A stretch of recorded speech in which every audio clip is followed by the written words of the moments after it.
Indonesia adalah negara kedua di Asia setelah India yang mempunyai jaringan kereta api tertua, kemudian negara Cina dan Jepang.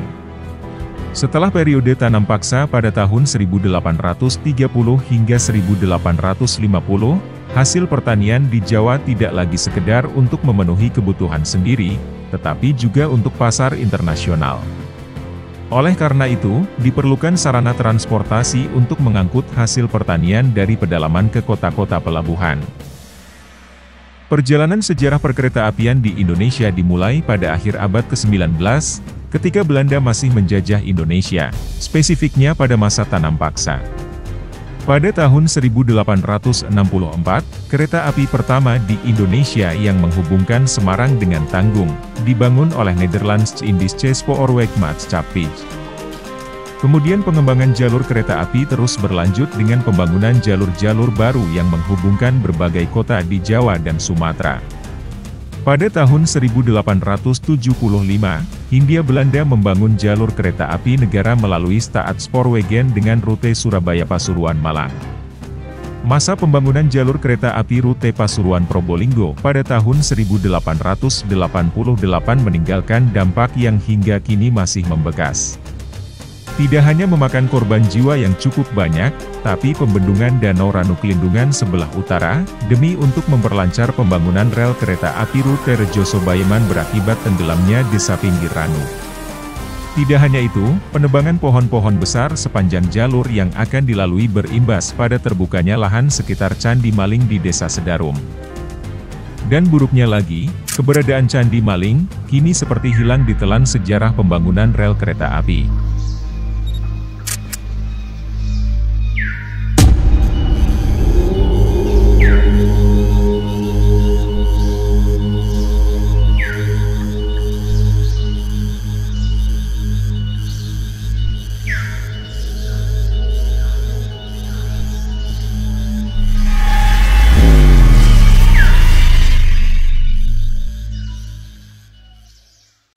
Dengan informasi tersebut, tim segera membandingkan antara penampakan peta terbaru dengan peta yang kami dapat dari Leiden Belanda tahun 1887, sewaktu Candi Maling masih ada.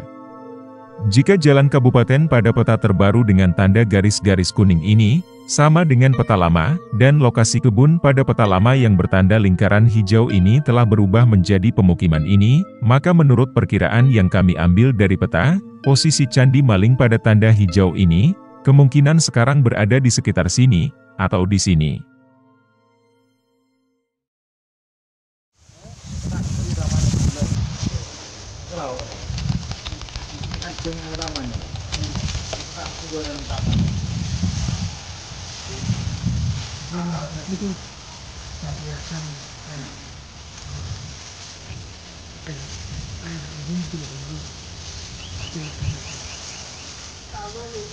Lihat posisi ini pas nih. Ini kan sungai kayak mas ya? Sungai.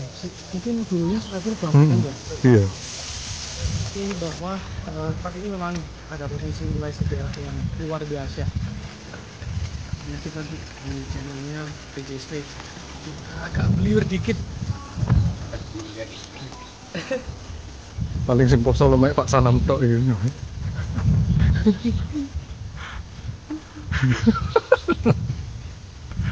Aku bosok. Yo. Mangentut deh gue. Terus. Oh, batal.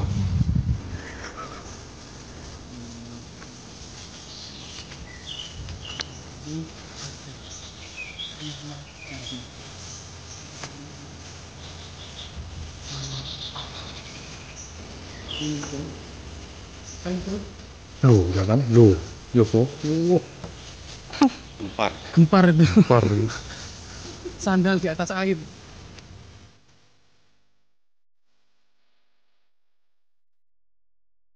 Ini saya berada di tempat yang dikenal Bataan dan saya ditemani juru kunci atau juru pelihara, di mana nantinya akan menjelaskan asal-usul nama Bataan. Karena ini berada di wilayah Pasuruan ujung timur, jadi mayoritas penduduknya itu berbahasa Madura. Betul. Mungkin. Pak, asmen panjenengan siapa Pak? Oke. Pak Hotep. Cerita nah di mana kah mak bisa nama bataannya kan dari cerita. Pak Khotib adalah juru kunci di lokasi yang oleh masyarakat Desa Sedarum diberi nama Bataan. Asal mula nama Bataan Pak Khotib sendiri tidak mengetahuinya. Yang ia pahami hanyalah nama salah satu makam kuno yang dipercaya sebagai pembabat alas tempat tersebut, yaitu Bujuk Banyu. Nama Bujuk Banyu diberikan karena beliau dapat membuat sungai dengan hanya menyeret surbannya. Dengan adanya sungai itu, masyarakat dapat mengairi lahan pertaniannya. Terus jadi sungai nih kan. Selama kurang lebih 20 tahun beliau merawat makam Bujuk Banyu, pernah suatu ketika saat acara selamatan di lokasi tersebut tiba-tiba ada sesuatu yang jatuh di atas atap makam. Setelah keesokan harinya ia lihat ternyata terdapat sebongkah batu yang menurut beliau keramat. Selain itu, beberapa warga desa juga pernah menjumpai seekor ular besar sewaktu mereka mencari rumput dan secara kebetulan melintas di sekitar lokasi makam Bujuk Banyu. Betul. Oh betul. Mohon Pak, mengkanto ini kan terkenal. Banyaknya ular besar di lokasi tersebut memang sudah beliau dengar dari beberapa warga. Dari cerita yang disampaikan kepada Bapak Khotib, bahwa ada yang menjumpai ular seukuran pohon bambu dan ada juga yang berukuran lebih besar dari itu. Namun beliau sendiri selama 20 tahun merawat lokasi makam Bujuk Banyu ini belum pernah sekalipun melihat ular besar di lokasi tersebut. Betul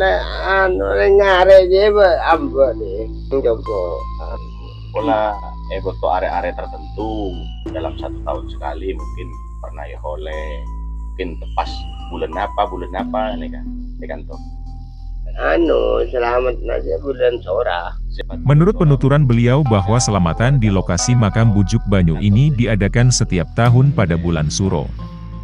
Bapak Khotib juga menjelaskan mengenai profil dari Bujuk Banyu, bahwa beliau merupakan seorang pendatang yang berasal dari Pulau Madura, dan Bujuk Banyu sendiri tidak mempunyai generasi penerus selama tinggal di lokasi tersebut, atau Bujuk Banyu datang dan tinggal seorang diri. Ada banyak. Terus Bapak neka sebagai juru pelihara nih kan, tahu neka aromat makam neka secara sukarela. Nama macam tunjukan warga nih kan, warga sini. Tunjukan Bapak Baenggi. Oh Baenggi. Aromatnya lah di situ. Iyalah. Ki Pak, pernah kepanggi betah nakonan ya Pak, ketika bedo orang mati anyar menggali kuburan. Mengenai temuan struktur batu bata kuno, beliau menuturkan bahwa sering sekali warga masyarakat sewaktu menggali makam menemukan banyak sekali batu bata berukuran besar di lokasi ini. Selain itu di lokasi yang dekat dengan pemukiman warga, juga sering ditemukan batu bata berukuran besar pada kedalaman tertentu. Bapak Khotib juga menceritakan mengenai keberadaan sebuah sumur kuno yang dulu pernah ada di sebelah barat lokasi pemakaman Bujuk Banyu. Status tanah nih kak, kagungan apa siapa sera nih? Kagungan desa kak? Tanahnya nih kak? Desa. Dan untuk kuburan umum aja Pak.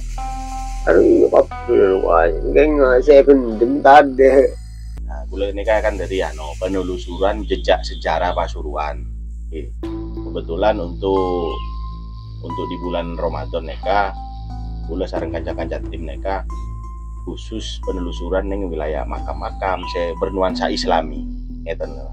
Jadi setelah menjelaskan maksud dan tujuan kami ke lokasi makam Bujuk Banyu ini, akhirnya Bapak Khotib dengan senang hati memberikan izin kepada tim untuk melakukan penelusuran di lokasi tersebut guna untuk mencari bukti-bukti sejarah yang mungkin masih dapat kita temukan dan kita selamatkan. Lalu temuan-temuan apa saja yang berhasil kami temukan di lokasi ini? Saksikan terus video penelusuran jejak sejarah di Pasuruan bersama PJSP serta Mas Den Vlog dan Sabdo Jowo. Di lokasi yang kami sinyalir adalah bekas candi yang pada tahun 1887 bernama Candi Maling. Cerita yang berada di Bataan.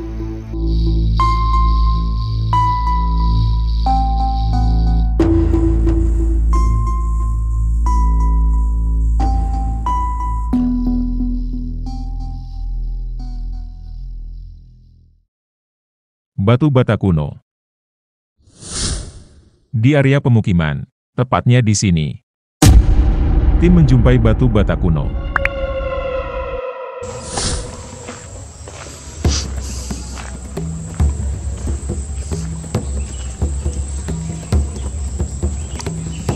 Gimana ini, Kang? Ini Pak diangkat. Sudah dialih fungsikan. Sudah, nggak bisa nih, Kang. Ikut.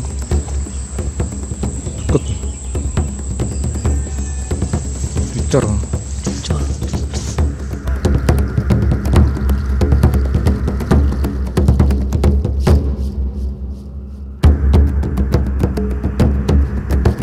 Di lokasi tepian rumah warga Desa Sedarum Kecamatan Muling, Kabupaten Pasuruan, yang berjarak 100 meter dari lokasi utama, tim menemukan batu bata kuno.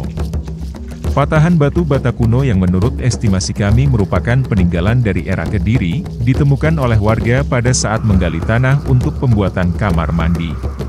Kemungkinan besar batu bata tersebut dulunya merupakan rangkaian dari sisa-sisa bangunan pendukung Candi Maling. Menurut keterangan yang kami dapat dari Bapak Khotib, bahwa banyak sekali batu bata berukuran besar yang dijumpai oleh warga masyarakat saat mereka sedang menggali tanah untuk keperluan tertentu di sekitar sini.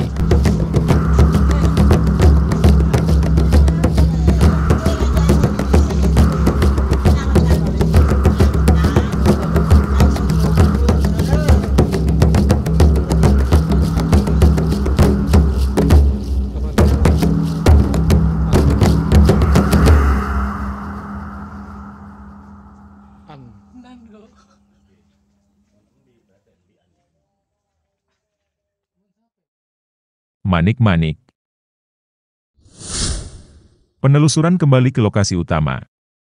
Pada sebelah selatan makam, tepatnya di sini, tim menemukan manik-manik.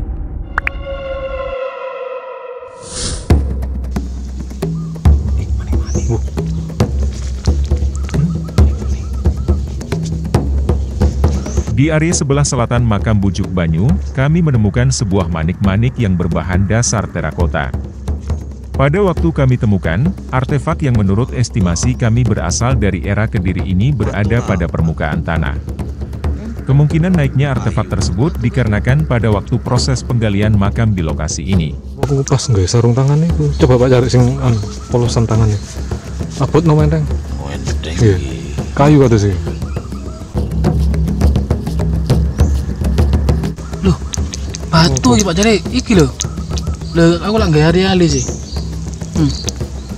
Ya masih kayu yang ngono. Loh, gak lah, gak mending ini loh balik sampai Pak jadi kurang mantap lagi batu.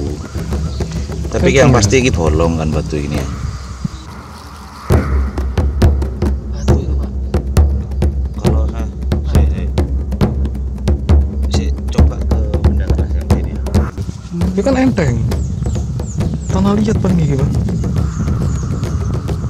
Lek ditelok dari warna ya, teksturnya ini kan kayak batuan andesit itu yang keras Batuan itu. andesit itu tapi kok enteng gitu loh kan, berarti mungkin ada karena ada rongga itu mungkin gitu, jadi mengurangi berat gitu loh Pak.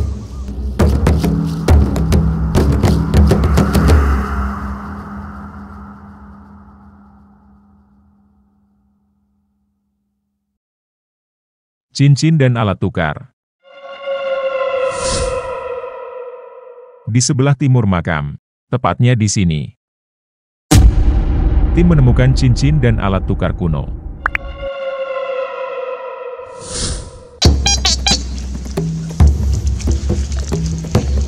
Apa maksudnya?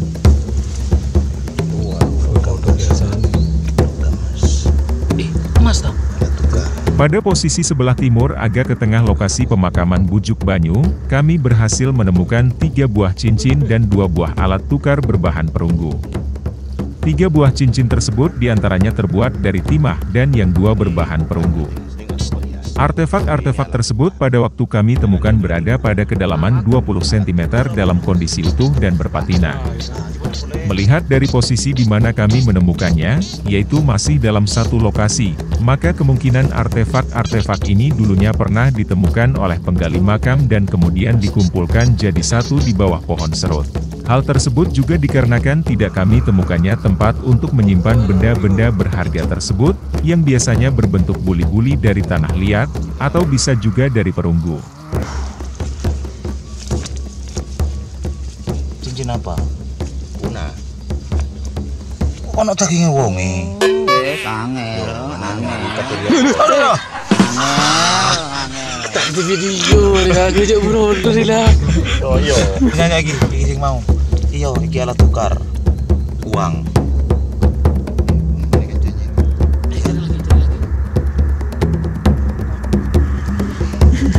Nah, dulu.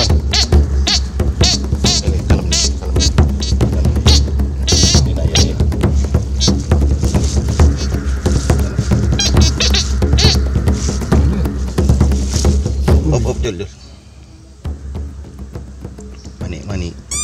Mana tuh Kang? gitu. Mana tuh Kang? Masih dia anu na apa namanya? Anu beli kan. Dia sejal boleh gitu nih. Iya. Kenapa? Oh iya mana Kang? Jangan aku tekor bisa. Pindah.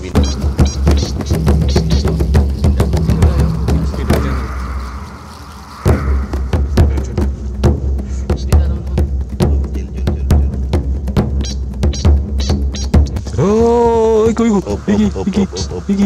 Nah, iki ya. Ya. Tunggalnya itu, kancanya itu.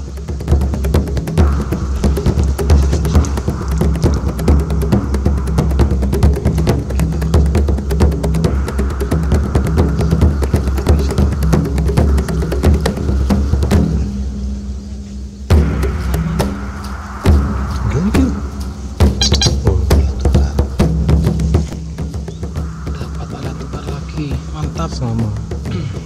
Mungkin iki 5.000, sing iki 10.000. Oh iya, nominal yang berbeda ngono ya maksudnya ya.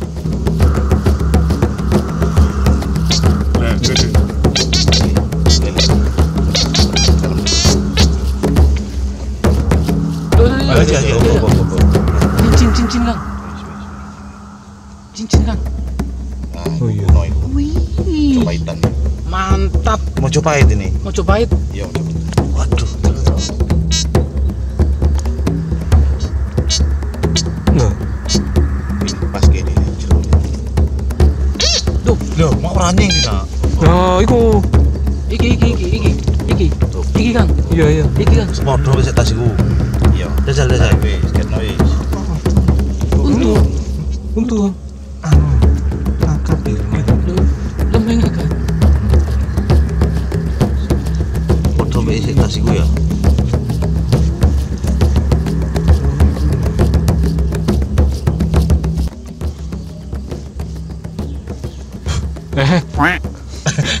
Sini, kamera di jebol.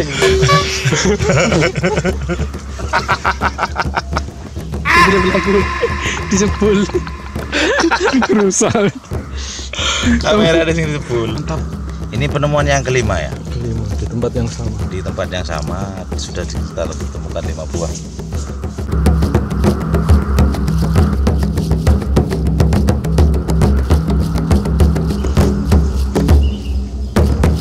Di bawah pohon apa ini? Pohon serut. Ini kan Ya teman-teman. Maduranya kan belek. Pohon serut yang Coba narik. umurnya sangat tua. Gagang perunggu. Pada bagian utara makam, tepatnya di sini, tim menemukan gagang ornamen perunggu.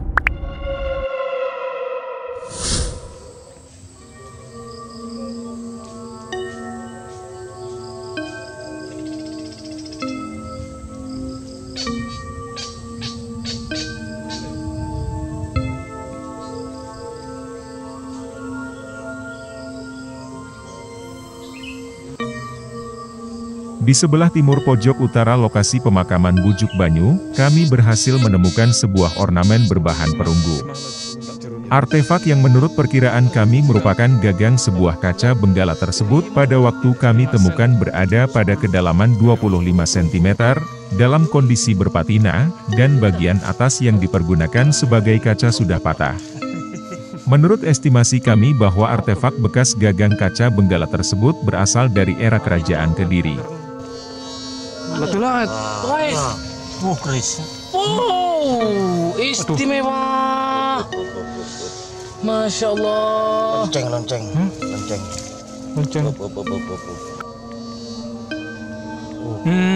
Anu, gagangnya ini guna apa? Koco, kaca benggala. Oh iya. Masih utuh. Tapi kocone ndak ono. Pengen sore ono kocone. Iya, mari diteliti mari. Mas, kelas. Lihat, Mas.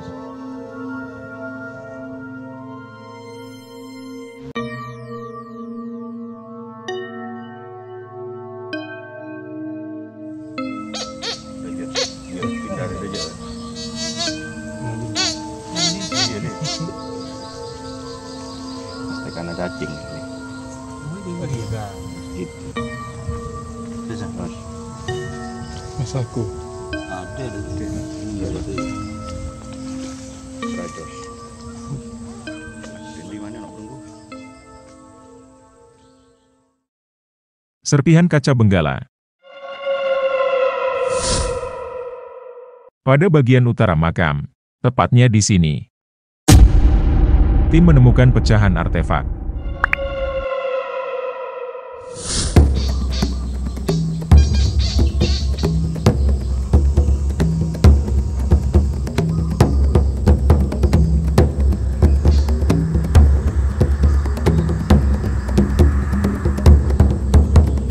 Pada sisi sebelah utara area pemakaman Bujuk Banyu, kami kembali menemukan sebuah artefak berbahan perunggu. Pecahan artefak yang menurut estimasi kami merupakan bagian dari ornamen kaca benggala tersebut pada waktu kami temukan berada pada kedalaman 30 cm dalam kondisi sudah berupa pecahan. Selain itu, tim juga berhasil menemukan selembar artefak berbahan perak, yang menurut estimasi kami merupakan sebuah media untuk penulisan mantra. Iya, cantik bang ya.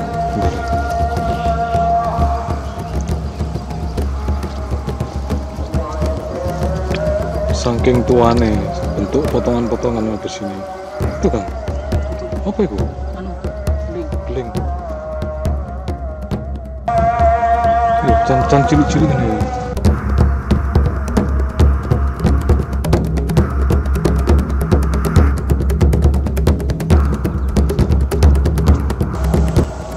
Tua, kan? Terlalu tua.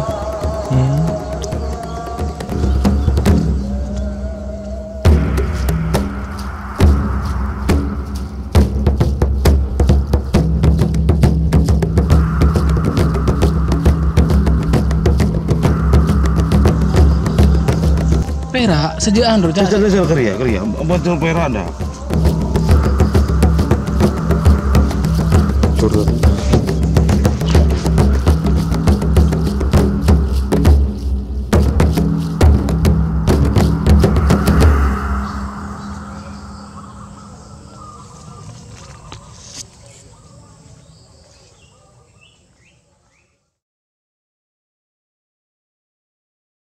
Penemuan gagang perunggu. Pada bagian barat, tepatnya di sini, tim menemukan gagang perunggu.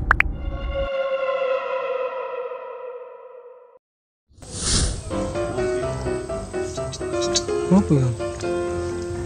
Anu bet. Pramuka. Salam pramuka. Ada orang, ada bapak-bapak teman-teman. Serius ada bapak-bapak, Pak. Mangan tak video.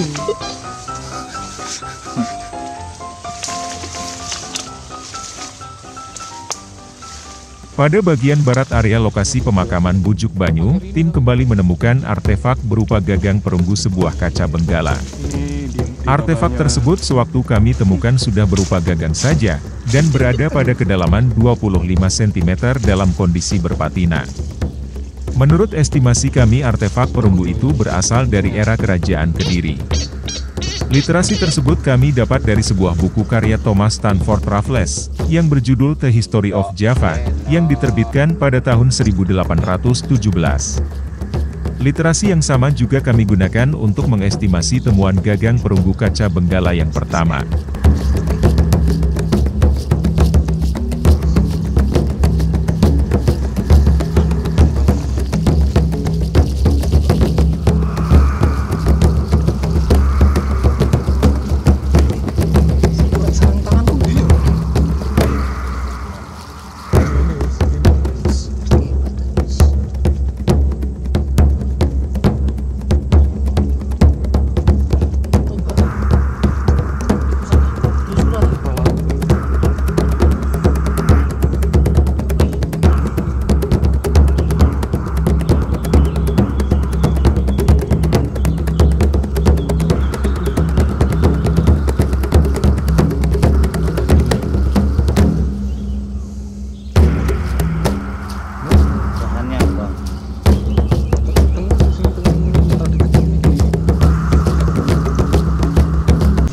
Iki wonten tulisane niki.